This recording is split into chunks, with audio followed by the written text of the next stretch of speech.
Bonjour tout le monde. Dans cette vidéo, on va aborder le deuxième cours euh, consacré à Maple. Dans ce cours, on va aborder les structures de données.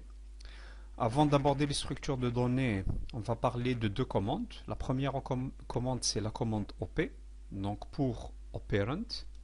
Donc la commande OP d'un objet, elle permet de déterminer les éléments qui constituent cet objet. Par exemple, si j'écris OP de 2 sur 3, 2 sur 3 qui est de type fraction, donc si je fais entrer, les opérandes c'est 2 et 3. Donc comme on l'a expliqué dans le cours passé dans les bases du calcul symbolique, quand vous donnez des objets, on peut créer d'autres objets en les liant par des opérateurs. Donc ici, 2 sur 3, c'est tout simplement l'entier 2 et l'entier 3 qui sont liés par l'opérateur division. La commande operand permet de décomposer en fait les objets, de vous donner les objets qui sont liés par un opérateur donné. La deuxième commande, c'est la commande whatType. Comme son nom l'indique, ça veut tout simplement dire quel est le type d'un objet donné. Donc si je fais par exemple quel est le type de 2 sur 3, j'écris whatType.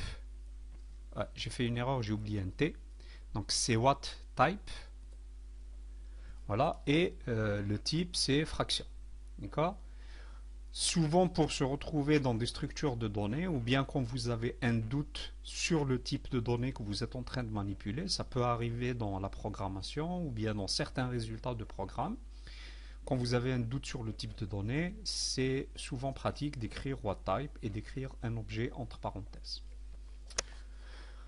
On va commencer maintenant avec le premier type de données. Le premier type de données, c'est les intervalles. Un intervalle pour Maple, c'est tout simplement deux objets Maple séparés par deux points. D'accord? Donc je peux écrire l'intervalle par exemple J. Je vais lui affecter, donc j'écris deux points égales. Par exemple, je vais faire la notation de 3.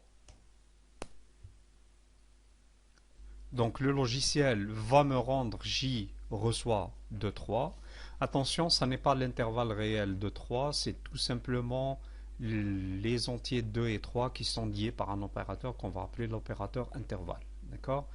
Donc c'est juste un objet qu'on a créé. Donc si j'écris whatType J, le logiciel va me renvoyer deux points. Voilà, c'est ici. Le type c'est intervalle, mais en fait le logiciel il répond par deux points, donc c'est ça le type. Si je demande les opérandes de l'intervalle J, il va me dire que c'est 2 et 3. D'accord? L'utilisation du type de données intervalle, souvent n'est pas une utilisation propre, mais elle est utilisée dans d'autres commandes. Donc par exemple, l'une des commandes qui utilise le type de données intervalle, c'est la commande d'intégration. Donc admettons que j'ai envie d'intégrer la fonction x au carré, je serai obligé de donner un intervalle, donc je serai obligé de dire x égale, par exemple, de 2 à 3. Là, j'ai donné le type intervalle, donc si je fais point virgule, le logiciel va m'afficher l'intégrale, donc calculée sous forme symbolique, qui est 19 sur 3. J'en profite pour parler de la forme inerte de la commande d'intégration. La forme inerte, c'est une forme qui ne produit pas de résultat. La forme active de la commande d'intégration s'écrit int le tout en majuscule. La forme inerte de l'intégration s'écrit int avec i majuscule. Donc si j'écris int comme ça, x carré, virgule x égale 2 jusqu'à 3, le logiciel en fait va afficher le symbole d'intégration de 2 jusqu'à 3 x carré dx. Donc, type de données suivant prévu dans ce cours, ça sera le type de données suite. Alors, je vais essayer de mettre un peu d'ordre ici. Donc, on va mettre ça dans une section. Et on va l'appeler intervalle. On va mettre ça dans une section. On va l'appeler OP whatType.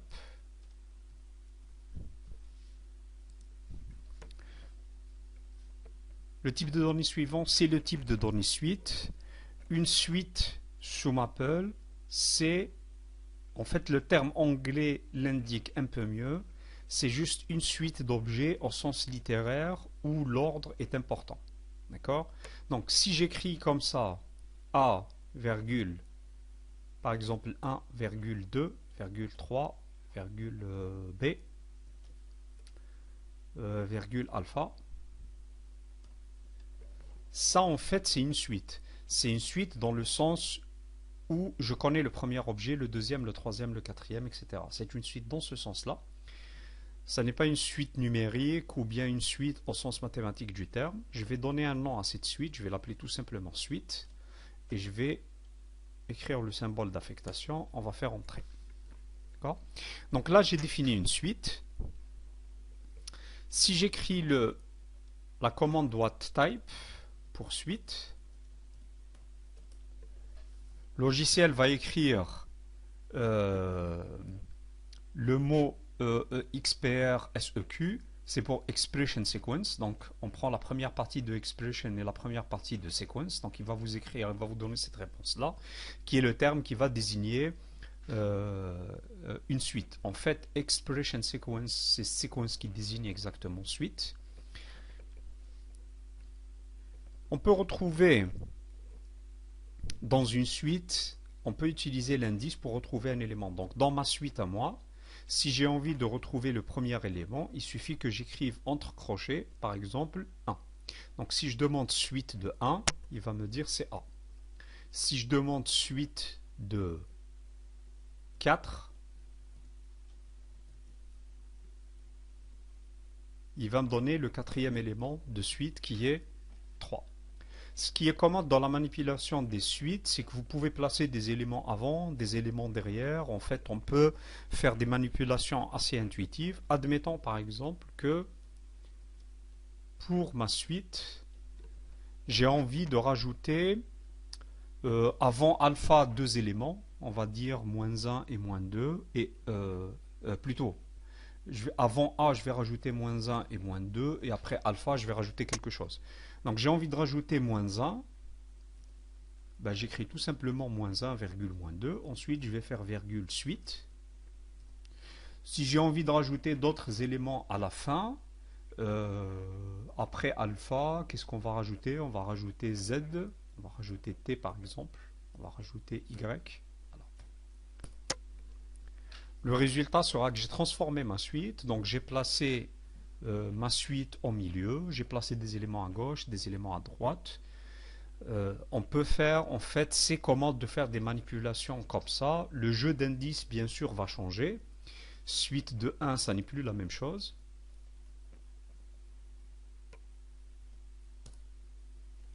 Premier élément devient évidemment -1. L'une des particularités du type de données suite, c'est qu'on ne peut pas changer un élément à l'intérieur. Ça veut dire que je ne peux pas prendre un indice. Je ne peux pas prendre par exemple suite de 2 et lui faire une affectation. Ça veut dire si j'essaie d'affecter à suite de 2 le terme 0, le logiciel va me donner un message d'erreur. Il va me dire error, donc message d'erreur, invalid assignment, ça veut dire affectation incorrecte ou invalide. Il va me redonner ma suite, d'accord? Il va vous donner le problème, cannot assign to an expression sequence, ça veut dire qu'on ne peut pas affecter à une suite, qui vous rappelle en fait tout simplement une règle de base de la manipulation des suites. Il faut apprendre à manipuler, à lire les messages d'erreur, à retenir ce qu'ils essaient de vous communiquer, surtout si vous avez des difficultés avec l'anglais. Ça permet souvent de corriger des erreurs lors de programmes. Pour les instructions, quand vous travaillez instruction par instruction, c'est pas trop compliqué. C'est quand on écrit des programmes que ça devient important en fait de déterminer l'origine des messages d'erreur. Pour les commandes suite, il y a un générateur automatique de suite qui est la commande sequence. La commande sequence s'écrit SEQ. La syntaxe, il faut donner une fonction qui dépend d'un indice. En fait, la commande sequence, c'est ce qui correspond le mieux au concept de suite numérique, mais pas exactement. Vous devez avoir une fonction sur un indice et donner un intervalle pour l'indice. Donc je vous donne un exemple. Je peux dire sequence i au carré. Donc mon indice c'est i.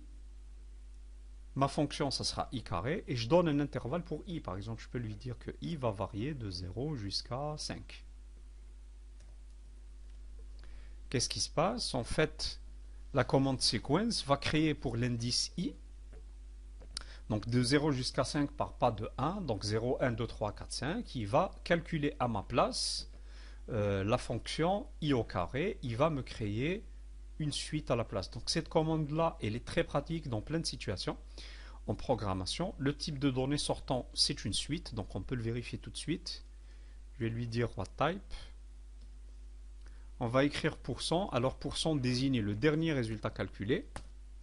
Il va me dire bien sûr le type c'est une suite. On va mettre tout ça dans une petite section.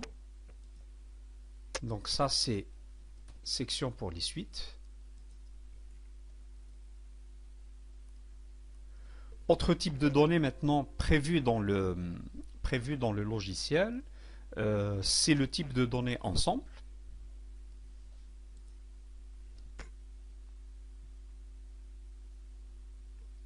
On va ouvrir une nouvelle fenêtre pour ça.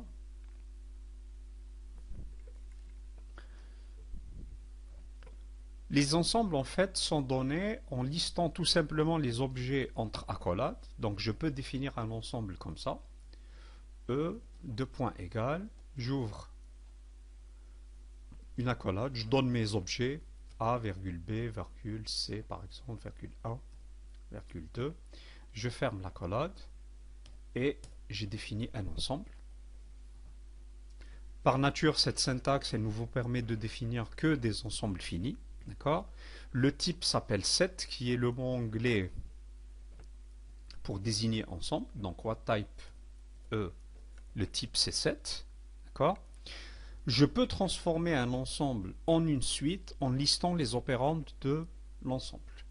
Donc, si je demande des opérandes de E, il va me donner tous les objets qui forment E. Et tous les objets qui forment E, c'est ces éléments.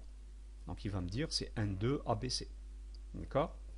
Vous remarquerez que quand vous tapez les éléments d'un ensemble, le logiciel ne respecte pas l'ordre, il les gère selon un ordre qui lui appartient. Donc là, j'ai tapé ABC 1, 2, mais le logiciel m'affiche 1, 2, ABC. Bien sûr que l'ordre n'est pas important dans un ensemble, il faut juste en tenir compte si vous écrivez des programmes, que le logiciel, si vous lui donnez le type de données ensemble, ne tiendra pas compte de l'ordre que vous êtes en train de lui donner dans vos commandes.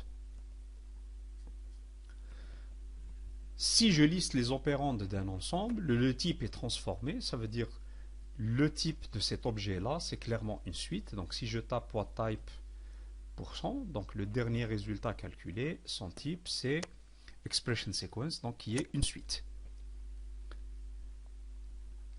Okay. L'une des particularités des ensembles, c'est une évaluation logique. Est-ce qu'un élément appartient à un ensemble ou pas? Cette évaluation logique se fait avec la commande eval. Alors, eval, c'est eval pour evaluate, et B, c'est pour boolean, qui est évaluation logique ou bien boolean. Je peux tester si un élément appartient à un ensemble ou pas. Donc, je peux demander par exemple A. Le symbole d'appartenance sera in. Je vais écrire E. Là, il va me dire true parce que A appartient bien à E. Je peux vérifier. Je vais essayer un élément qui n'appartient pas, donc je vais dire par exemple 3. Et là, il va me dire false parce que 3 n'appartient pas à l'ensemble E. C'est à peu près tout pour les ensembles. Tel que je conçois le cours, je n'ai pas énormément besoin de cette structure de données. Vous serez peut-être amené à l'utiliser dans certains cas. Il faudra lire dans l'aide du logiciel pour avoir plus de détails sur le type ensemble. On enferme tout ça dans une section.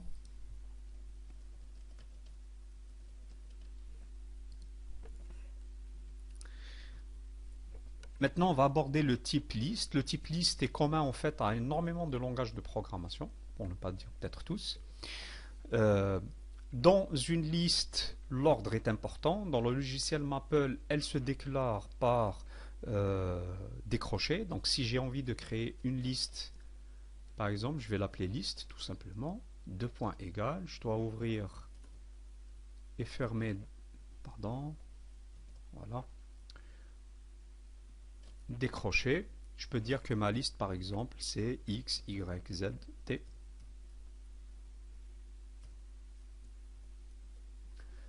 Voilà. Si je le dis, si je demande le type de la liste, le type est liste tout simplement, donc en anglais. Dans une liste, l'ordre est important. Différence par rapport aux suites, on peut affecter. Ça veut dire là, je peux changer le premier ou le deuxième élément de la liste. Par exemple, je peux dire liste de 2. Donc liste de 2 c'est Y, on va le transformer en U. Donc là, il m'a autorisé l'affectation. Si je demande de nouveau l'affichage de liste, on a bien transformé donc Y en U, donc X, U, Z, T. On peut transformer une liste en une suite et vice-versa. Pour transformer une liste en une suite, il suffit de lister ses opérands. Donc, si j'ai envie, si je tape l'instruction suivante, liste reçoit OP de liste, qu'est-ce qui va se passer? Je vais lister les opérandes de ma liste. Le type c'est suite, je vais l'affecter ici. Donc j'ai transformé ma liste en suite. Voilà, donc là c'est une suite. Si je demande le type, what type de liste, il va me dire c'est expression sequence, donc c'est une suite. On peut faire l'inverse. Pour faire l'inverse, transformer une suite en une liste, il suffit de la placer entre crochets. Donc là, je vais faire l'inverse. Ma liste actuellement, je l'ai transformée en suite. Je vais la remettre sous le format liste. Il suffit que je fasse ça. Et c'est de nouveau une liste. On va juste le confirmer. Voilà.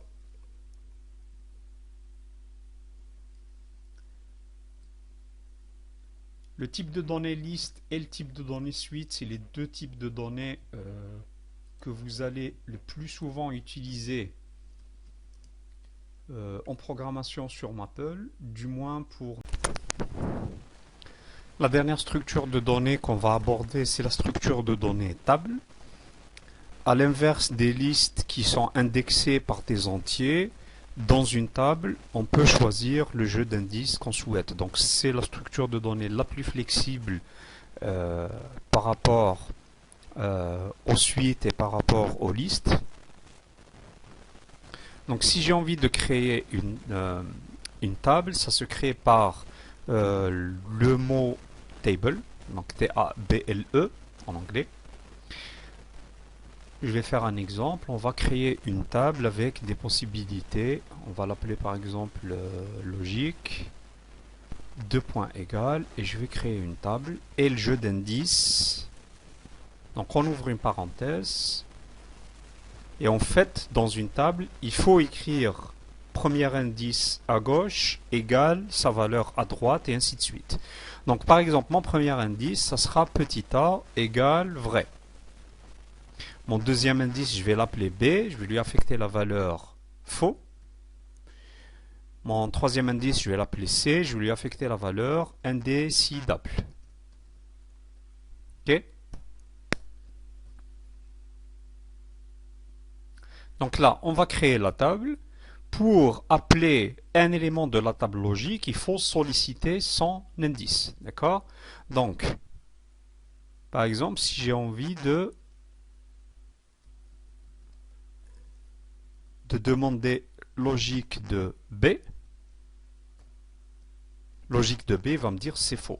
Donc là en fait c'est pour comprendre le jeu d'indices. Donc logique indice B, ça me donnera la valeur faux. Logique indice C, ça me donnera la valeur indécidable. Et logique indice A, ça me donnera la valeur vraie. On peut aussi tester logique indice A.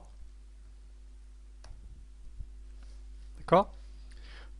Maintenant la structure de données table, une remarque, elle peut souvent être créée par les étudiants en ne faisant pas attention à une manipulation courante. Souvent les étudiants, quand ils ont envie de créer une suite ou bien quand ils ont envie d'utiliser une notation indexée. Par exemple, j'ai envie d'écrire U1 et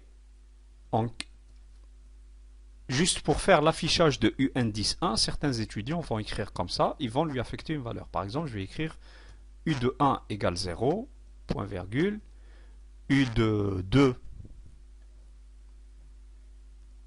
égale 2, point virgule, U de 3, et je vais m'arrêter là, égale par exemple 4. Donc là, par exemple, il y a des étudiants qui essaient d'écrire cette notation indicielle. Alors ça m'arrive souvent avec les matrices, ça arrive avec les suites, ils ont envie de voir l'indice, donc ils font cette notation-là. Mais U ici, au préalable, on n'a pas dit que U était une suite. Donc là, en fait, on a créé le jeu d'indices. Et quand vous faites cette notation-là, le logiciel, qu'est-ce qu'il fait? Il ne crée pas une suite, mais il crée une table.